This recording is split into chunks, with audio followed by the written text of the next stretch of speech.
Hello friends, welcome back to Pink's Kitchen Tamil. இன்னைக்கு நம்ம அதிமதுரம் ரசம் எப்படி செய்யறதுன்னு தான் பார்க்க போறோம். இது ரொம்ப ஒரு ஹெல்தியான ரெசிபி. உங்களோட இம்யூனிட்டியை நல்லாவே பூஸ்ட் பண்ணும். இது ரொம்ப ஈஸியா பண்ணிடலாம். சோ அந்த ரெசிபியை பார்க்கறதுக்கு முன்னாடி இதுக்கு தேவையான பொருட்கள் என்னென்னன்னு பார்த்துட்டு வந்துடலாம். ஒரு இடிக்கிற கல்லுல 1 டீஸ்பூன் மிளகு அப்புறமா 1 டீஸ்பூன் ஜீரகம் சேர்த்துக்கோங்க. இது நல்லா ஃபைன் பவுடரா தட்டிடுங்க.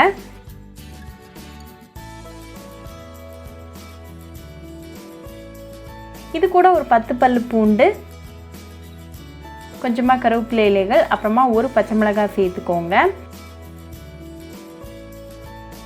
இதையும் நல்லா இடிச்சிருங்க. இது ரெடியா வச்சுக்கோங்க. இப்போ நம்ம ப்ரிப்பரேஷனை ஆரம்பிச்சிடலாம். ஒரு மண்பானையை சூடு பண்ணிக்கோங்க. அதில் 1 டீஸ்பூன் அளவுக்கு எண்ணெய் சேர்த்துருங்க.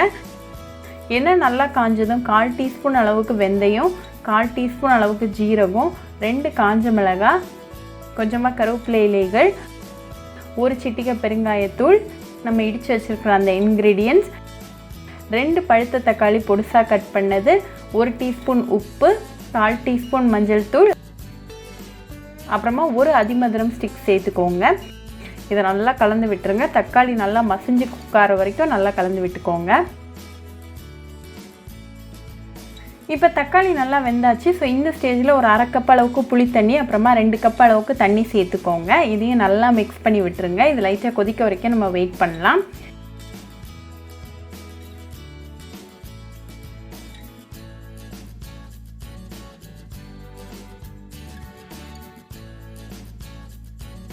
இப்போ லைட்டாக கொதிக்க ஆரம்பிச்சிருக்கு. ஸோ இந்த ஸ்டேஜில் கொஞ்சமாக கொத்தமல்லி இலைகளை தூவிட்டு ஃப்ளேம் ஆஃப் பண்ணிடுங்க.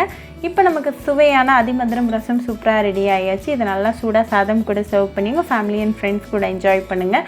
ரொம்பவே ஹெல்தி அண்ட் டெஃபினட்டாக உங்களோட இம்யூனிட்டியை பூஸ்ட் பண்ணக்கூடிய ஒரு ரெசிபி. ஸோ கண்டிப்பாக அந்த அதிமதுரம் ரசம் ரெசிபியை உங்கள் வீட்டில் ட்ரை பண்ணி பாருங்கள். ட்ரை பண்ணிவிட்டு எப்படி இருந்துச்சுன்னு எனக்கு கமெண்ட்ஸில் சொல்லுங்கள். இன்னொரு சூப்பரான ரெசிபியோட உங்களை வந்து பார்க்குற வரைக்கும் பாய் ஃப்ரெண்ட்ஸ். உங்களுக்கு இந்த வீடியோ பிடிச்சிருந்தா லைக் பண்ணுங்க, ஷேர் பண்ணுங்க, கமெண்ட் பண்ணுங்க அண்ட் மறக்காம சப்ஸ்கிரைபும் பண்ணிருங்க. கூடவே பக்கத்துல இருக்க பெல் ஐகானையும் கிளிக் பண்ணிக்கோங்க. அப்பதான் நான் போடுற வீடியோஸ் எல்லாம் உங்க நோட்டிஃபிகேஷன்ல வரும்.